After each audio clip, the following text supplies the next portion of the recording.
thing between us and lunch here, so hopefully I'll make it interesting. Identity and security. It's time for a hug, and as I go through this, I may sound a bit like sort of an old man complaining about things, but there's a purpose behind it. So, and a bit about that old man. So I'm Eric Woodruff. I work for company Sempris in our product group as a product technical specialist. We do identity threat detection and response things around AD and Azure AD or Entra.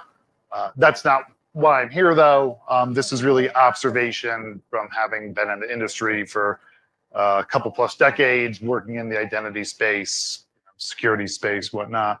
A Microsoft Security MVP, social media handles there as well. Feel free to reach out. I love the outdoors. I'm from New York, and I was actually in Seattle earlier this week, and then flew last night to Calgary and got here at about went to my hotel about 2 a.m. So this might be the jet lag tired edition, but hopefully we'll still make it interesting enough for folks. And I'm actually very excited to be here.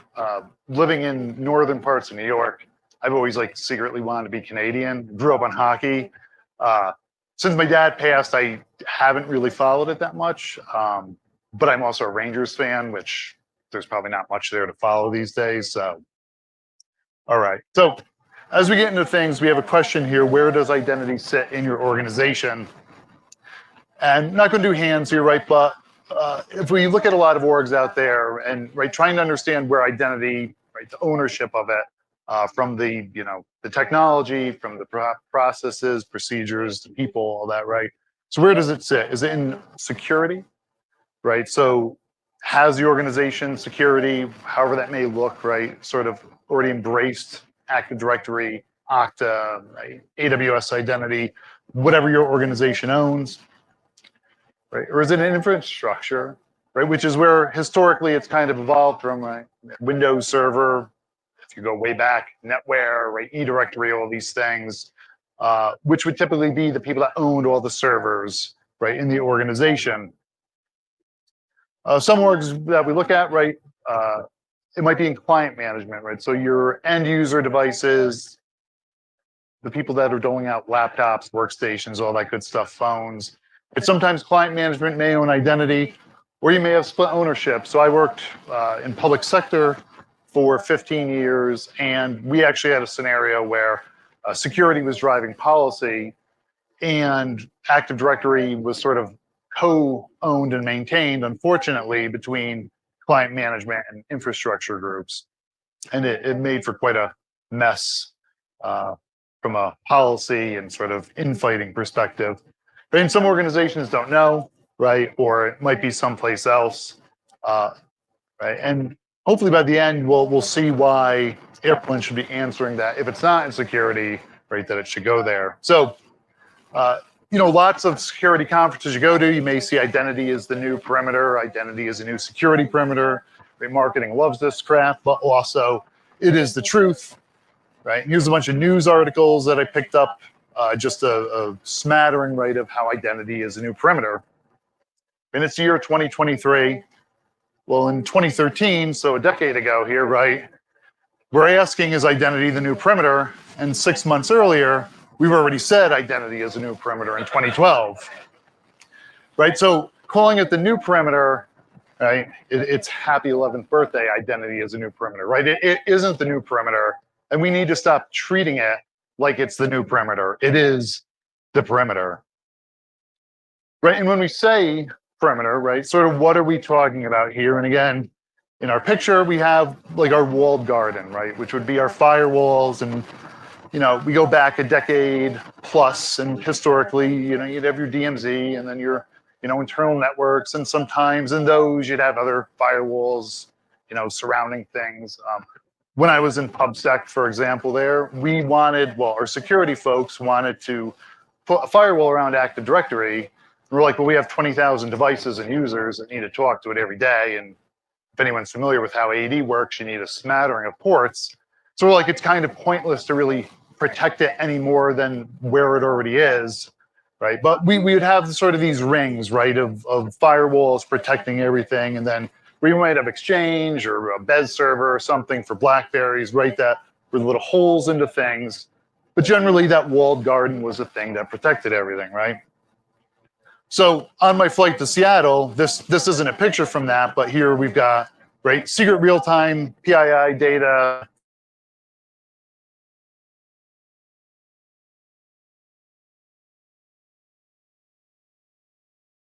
Where they want BYOD, right? They want to use stuff, they want their personal devices. Executives, right, who are targets, are the worst in that they don't want to be bothered by using company devices. But you can go on any flight and find someone doing some sort of work. I had this guy had some financial spreadsheet open sitting next to me, right? And part of me wants to sort of shame him, but I'm like, I'm too tired, right? But this is what it's like, right? It's everywhere. And then there's me. I mean, that's not me, but right on your flight, wherever you are, whether it's actually in person or whether it's right like virtual, the threat actor's right there, right? We don't have firewalls around any of this stuff. And we've got vendors and contractors and work from home and all these things going on, right? And that's why identity is the new perimeter, or identity is the perimeter, not the new perimeter. So I have a couple silos here. You can pick one. It could be security. One can be, identity that usually exists within infrastructure, right? Some fancy animation here is that we really need these things to come together, right? Because in too many organizations, it is not security that owns identity.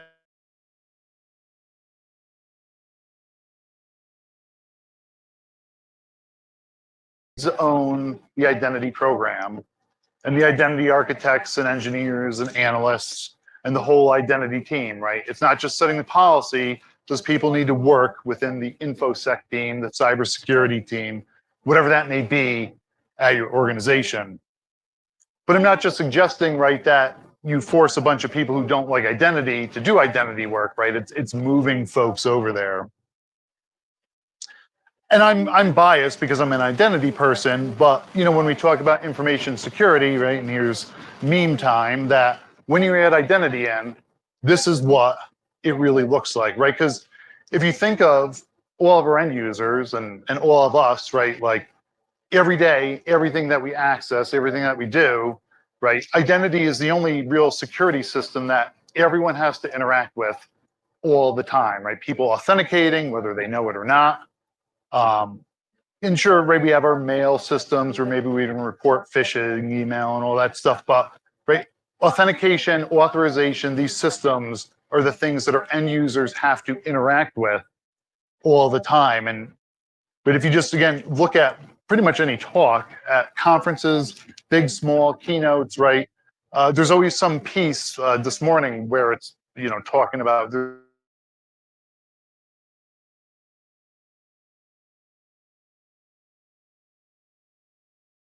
server 2003.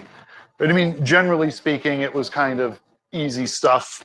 I mean, there was some identity complexities, but we had our walled garden, right? So create users in AD, maybe you delete them when they fire or they're fired or they retire or quit or whatnot, right? But you're not really that worried for the most part about the accounts, right?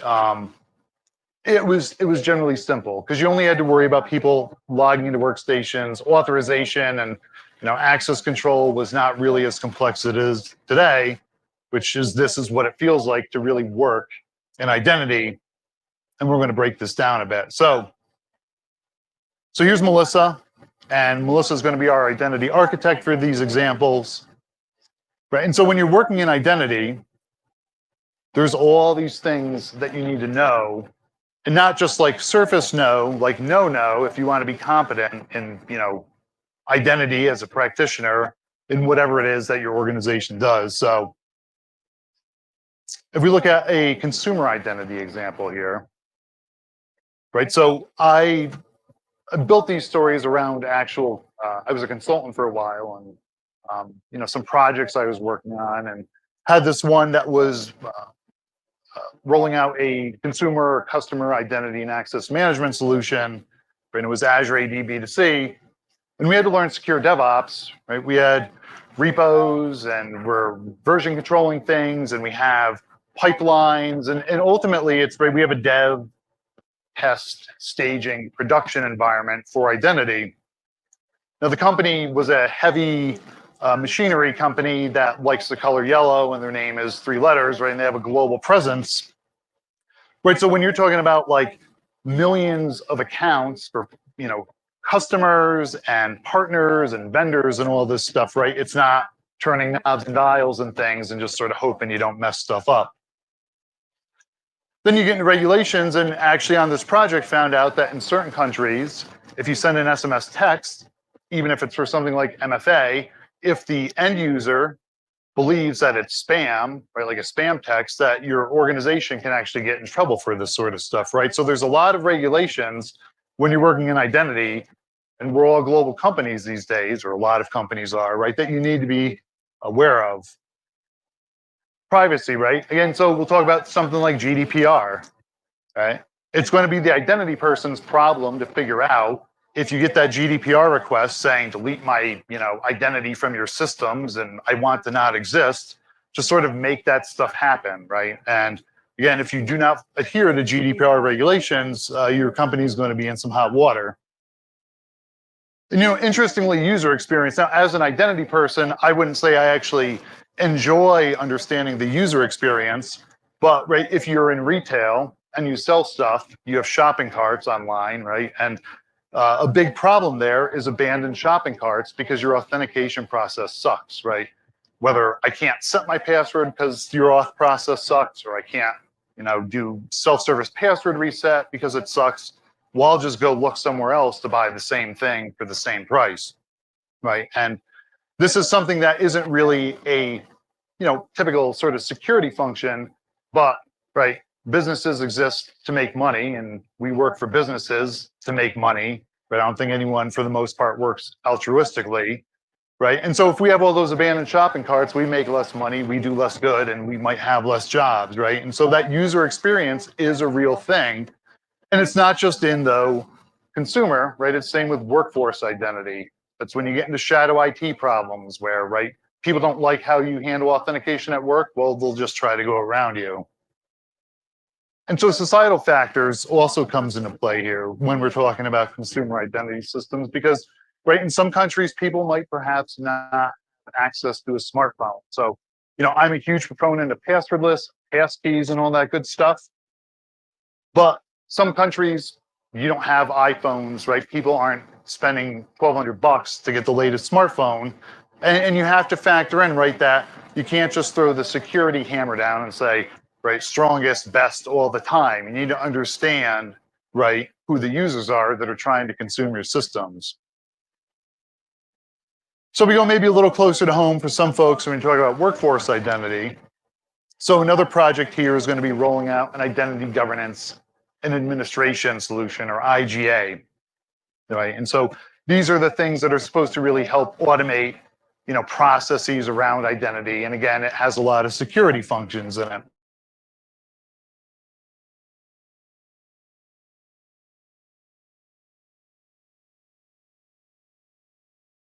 It was at an organization where security was the one who wanted IGA, but it was the infrastructure folks who owned Active Directory and they owned Azure AD. And the CISO didn't want to sort of understand any of the business processes around things. He just wanted the thing installed, right? And that's not how it works. And when I went in there and started trying to build an understanding of the organization, right, their operations or service desk IT ops people were basically their IGA, right? They're the ones who are handling new user requests. They're the ones who are that intersection of all the things that happen when someone's hired. And you really need to understand those processes if you want to place them into a security product. And same with business, right? So with business processes here, we're talking about human resources in particular.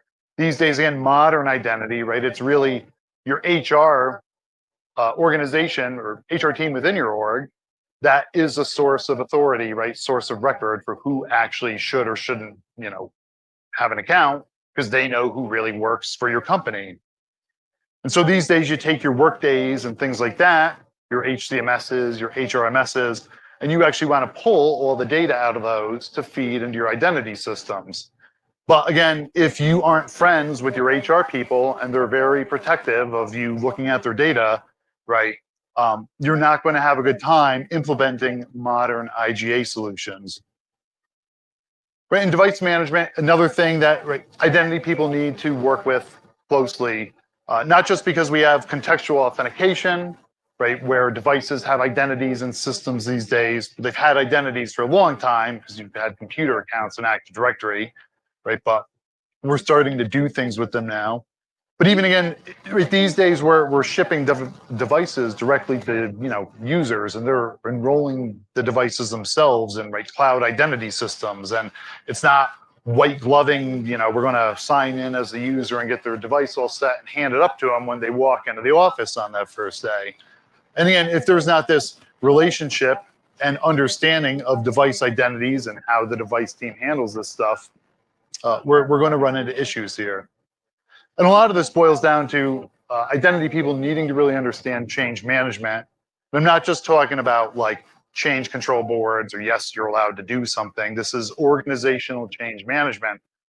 Not that you have to be a pro with this stuff, but two components of that are awareness and desire. It's the ADKAR model, where it's you have HR who doesn't want to give you their data. You need to sort of help them build the awareness of why they want to give you that data and the desire to do that, right? And a lot of identity projects fail because it's back to the CISO who's just install the thing, right? And with modern identity, that isn't just the thing, it's this kind of continual system that you're implementing. And again, regulations found out here that if you have employees in Germany for this other company, that if they go on extended leave or family leave or whatnot, that by law, you actually need to disable their user account to make sure that they can't work. And the whole law is to make sure that employers aren't forcing them to work, but you can get in trouble if they can go read their email or something when they're on leave, right? And so there's all these things you need to factor in, because ultimately it's going to be that identity person who's probably the one that's in hot water when the things don't work. Right. And so if we look at this sort of similar but different way here, right, we're used to the identity team, regardless of where we sit, if we're in infrastructure or security or whatnot, working closely with security and devices teams and infrastructure here. But we also have to work closely with the developers and app owners, right? Businesses are in business to make money, to do whatever their business is. Businesses aren't in business to be secure. And so the assumption that all our developers should understand identity security or security in general, right, is a bit of a, it's something I would argue, right? We want our developers to write secure code, but we shouldn't be asking every developer to understand every nuance of OpenID Connect or the 5,000 OAuth flows that exist. And when you're working on identity modernization projects, so at one that I was working on, we were migrating from Active Directory Federation services to Azure AD.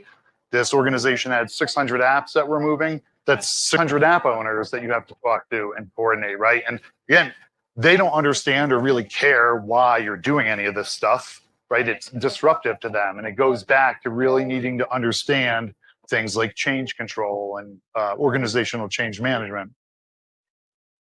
And as I already talked about there, right, with the service desk and human resources, your identity people really need to understand and have a good working relationship of what these processes look like, right? Because, both from the service desk perspective, you look in the news, right? Social engineering is all about, right? And so we need to really have a good relationship with those folks to protect them from themselves and protect our users. And again, HR is a thing that's really helping drive things to make sure that, right, when I retire, that my account is disabled when I retire, and when I'm hired, my account isn't active right before I actually start. And it's complex stuff, right? And this is back to the meme that was up there. So this is kind of the proactive pitch for all the stuff that goes into identity, and why we can't just sort of shoehorn it into security without having people that work in there that really understand it all. But if we look at sort of the reactive side of things, so in the Microsoft Digital Defense Report from 2022, But the number one contributing factor in on-site response engagements, so this is Microsoft's DART, their incident response team, right, was weak identity controls. And so 84% of admins, right, across organizations were not using any sort of privileged identity control, no PIM, no PAM. 88%, right, so this is what they're seeing when they go into these on-site response engagements, right, not employing security best practices for Active Directory and Azure AD. And 88% not even using MFA.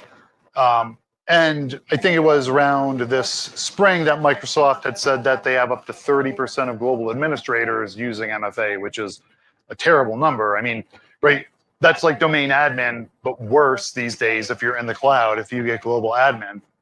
And now they're doing work to push out policies to sort of force global admins to start having to use MFA, but there's nothing to prevent them from going and turning that off. Now, right, you may say, well, this makes it sound like identity people don't know what they're doing if they have all these problems. But I think it really goes back to, right, that we have these silos, that when I was working on the IGA project, right, the identity people are not just identity people. They're managing your VMware and your Hyper-V and your cloud infrastructure and all this other stuff, right? They don't just have security as their only priority. They have lots of things that they're doing. And just like our developers, right, they have good intentions. They want to operate securely, but security isn't necessarily an infrastructure team's number one priority.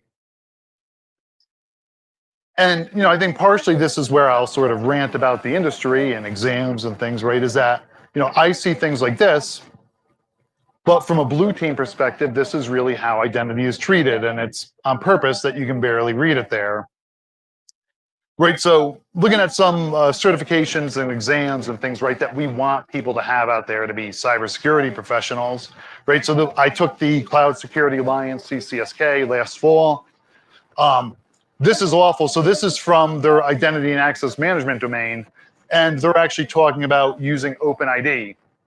Now, OpenID is a standard, and if you want to know who uses it, nobody, because it's OpenID Connect, and OpenID Connect has existed for the past decade or so, right? So it's, again, just like identity is not the new security perimeter, OpenID Connect is not new, and it's perplexing as to why we're teaching practitioners in security standards that aren't used. Right, so if we look at ISC squared, CISSP, now there's not a lot sort of up here to really talk about, but if you go read through a lot of study material, there's one of the things is synchronous dynamic token. Now, if anyone in here has their CISSP, you may know what it means.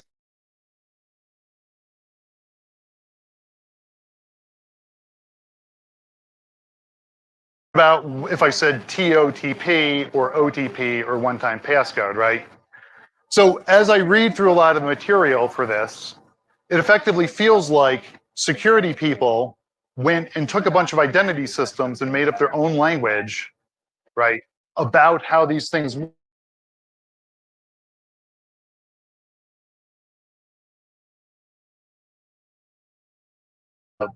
group of people who are learning things that aren't really aligning. I mean, the technology and the knowledge might align, but the terminology, right, doesn't align. And the last thing we need are more acronyms and more ways to communicate where we're not all speaking the same language in security, right?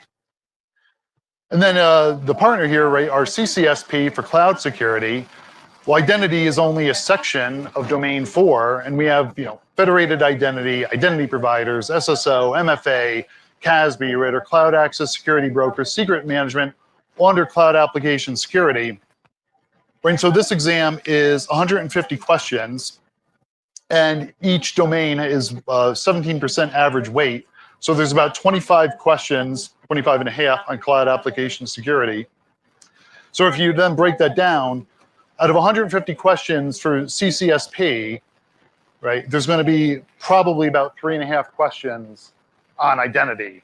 And again, we say identity is the perimeter for things, but we're only asking 3 out of 150 questions about identity, right? You're not even going to ask one question on each of these things here. So we'll pivot, right, and we'll just go Google top cybersecurity jobs, and you hit up the first link, right? And we see a bunch of jobs up here, and you might argue that, well, security architect, right, could be identity people, which we'll sort of see why that usually isn't the case. But I mean, there could be some sort of identity job on here. I mean, they've got database administrator, which, who wants to be that, right? So to our SANS poster, and I know this is a lot and it's kind of hard to read, but if we look at sort of three security related roles that kind of fall on the blue side of things, where we've got it's even hard for me to read. I need my bifocals, cloud security analyst, cybersecurity analyst, and our security architect or engineer, right? So the security architect up here, following this NICE model, again, when you start to go down the rabbit hole of what a NICE modeled sort of security architect is, there's very little identity in here, right? And even SANS, I mean, there's only one class out of all three of these careers that has any real identity components to it, which is oddly enough a red teaming sort of one that's on this number 8 here. So, I mean, if you took all these, you'd have a lot of iPads or whatnot from SANS, but not a lot of identity knowledge. Right, and so when we talk about education, right, and so I do not know the college, so I'm not speaking about, this college, but I just education, universities in general. In a lot of cybersecurity programs, right, identity is an equivalent sort of like section or day or chapter or something, right?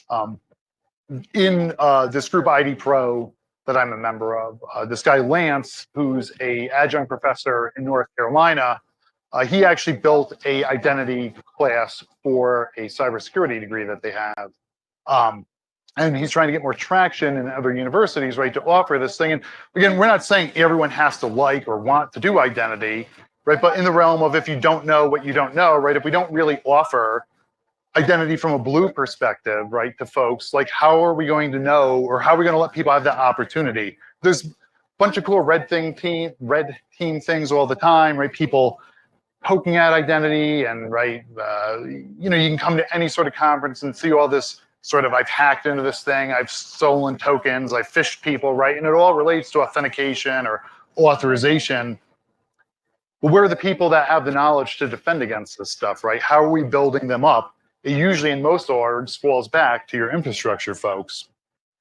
So, right, for universities, it's a bit of a tough one because it's a bit of a like what came first, right? Like chicken and egg problem that without more asks for these classes, universities don't want to offer them. But if we don't offer them, right, we're not really going to understand what sort of uptake they may have. So pivoting back to certifications, though, there is the Certified Identity Professional CID Pro exam that, and so ID Pro is a nonprofit that I'm on the Body of Knowledge Committee for.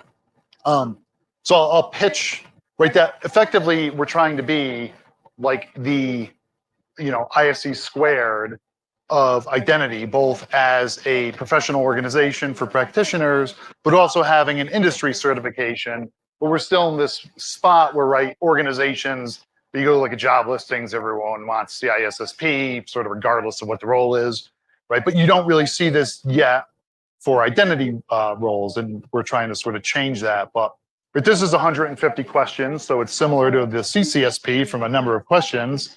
But right, it's all identity-related stuff here. And this is foundational, so you only really need to have a couple years working knowledge of identity to go for this. So just some other resources here, right?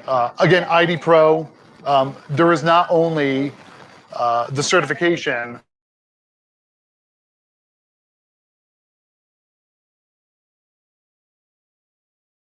organization have interest in identity that you can, as an individual, join ID Pro, or organizations can, right? And you try to make your company pay for that. Women in Identity is free, and they let men in also. I'm a member there. I complained about Cloud Security Alliance from a exam perspective, but there is the IAM working group, right, where they publish some good material about identity. And also interestingly, the OpenID Foundation.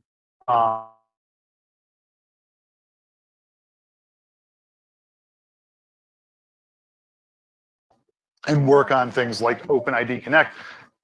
And that's actually an area that I would pitch. We need more security people who aren't identity oriented involved.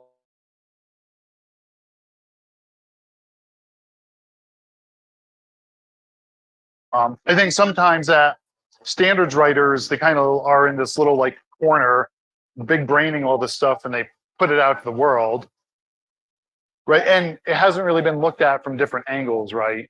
So, and there's also some conferences that are identity related, but beyond Identiverse and the Internet Identity Workshop and European Identity and Cloud Conference, there's just a lot of B-sides. I mean, you can see right, pretty much all these. There's someone talking about. I think there's an Active Directory talk that was going on right before this. Right, there's always something identity related, and if you find this stuff interesting, though, it's not just getting the talks in about like, here's the cool hack I found, right? It's like trying to get workshops and things to help build foundational sort of blue team knowledge around identity, right? And so all this kind of, it all intersects, right? Because how we train people, how we educate people, how we sort of act as like a group, right? All kinds of comes together.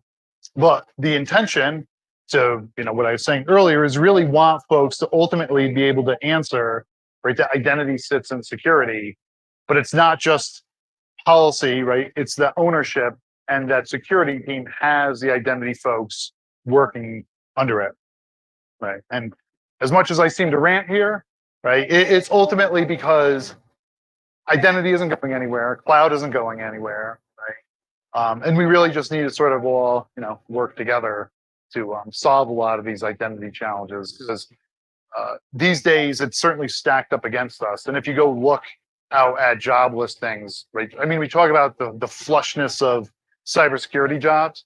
There's a huge deficit of people working identity out there on the blue side. So,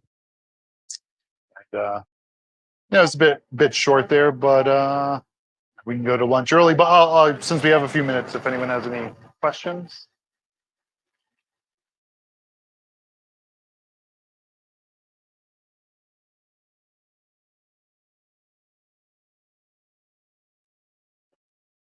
Yeah, I mean, so like when you get into that and verifiable credentials and all that sort of stuff, I have some thoughts, but they're not well formed enough to say in front of an audience, mostly because I've been historically working more with like the current challenges. And I feel like we have this divide, right, where we have all the big braining of like what's next. And then when I was in consulting, not to pick on clients, right, but you'd go in and sort of look at the horrors that you'd see, right? And you're still trying to get people to just not do, some simple things or roll out MFA or whatnot. So there are some people who have some good thoughts about self-sovereign identity, and there are some sort of flaws and misconceptions in it. And are you talking about self-sovereign identity later? So I'm going to your talk. So yeah.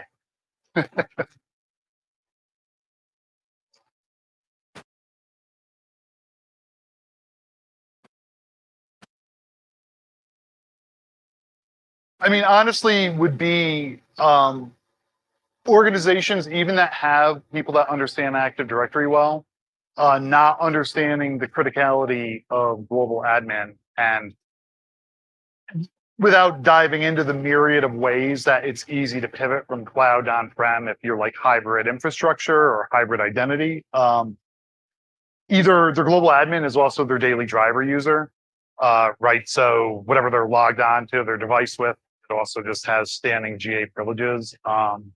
That tends to be the worst. And or orgs will have way too many over-permissioned people. I was working with one of the 50 states in the US, and they had 57 global admins because they didn't even understand that you don't need it to work with Azure subscription. Then, right, it starts to get dangerous to do this stuff when it's just sort of out there without kind of knowing some of the basics. So I could talk for hours on that sort of stuff.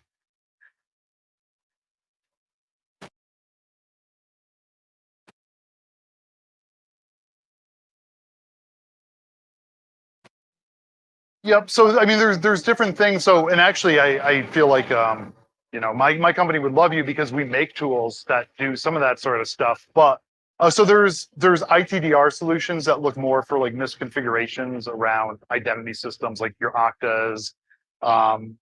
Active Directory, Azure AD, or Entra ID, I should say. There's also CIEM, which is Cloud Infrastructure Entitlement Management, which is more like looking at over permissioned things within like subscriptions or AWS accounts or GCP projects and stuff like that.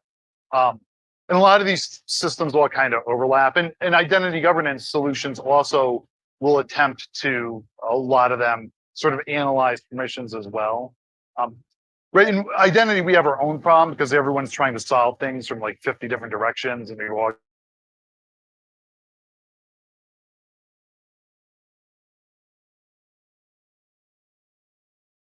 whatnot. So, but there is tooling out there that can help you.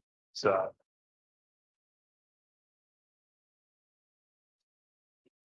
oh, that's very opinionated. um, I would, um, yeah. So from a PAM solution perspective, I would say having been mostly in the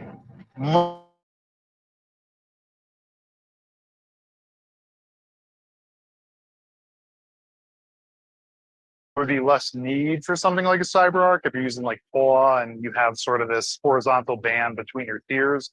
But I know that there's features within things like that that can, where some orgs have desires to sort of like record everything you do or whatnot. I'm too removed from the PAM space to be able to well answer that stuff these days. So, any, yeah.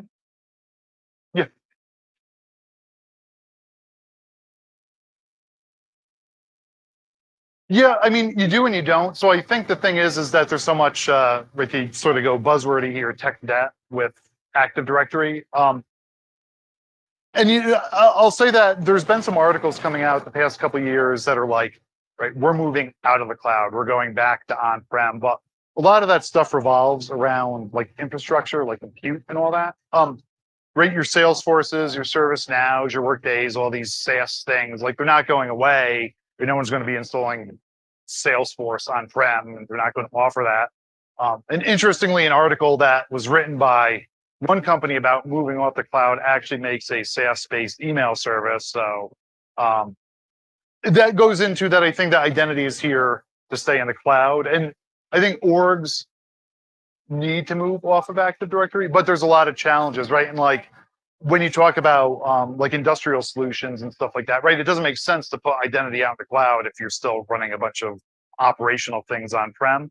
So, right, Microsoft would want to pretend it just like doesn't exist anymore. I think it's not going away anytime soon. So honestly, that hybrid sort of solution of the two glued together is likely what a lot of orgs will have. So, any other questions? All right, cool. Well, I appreciate you folks joining me, and I'll go to lunch early. So, thank you.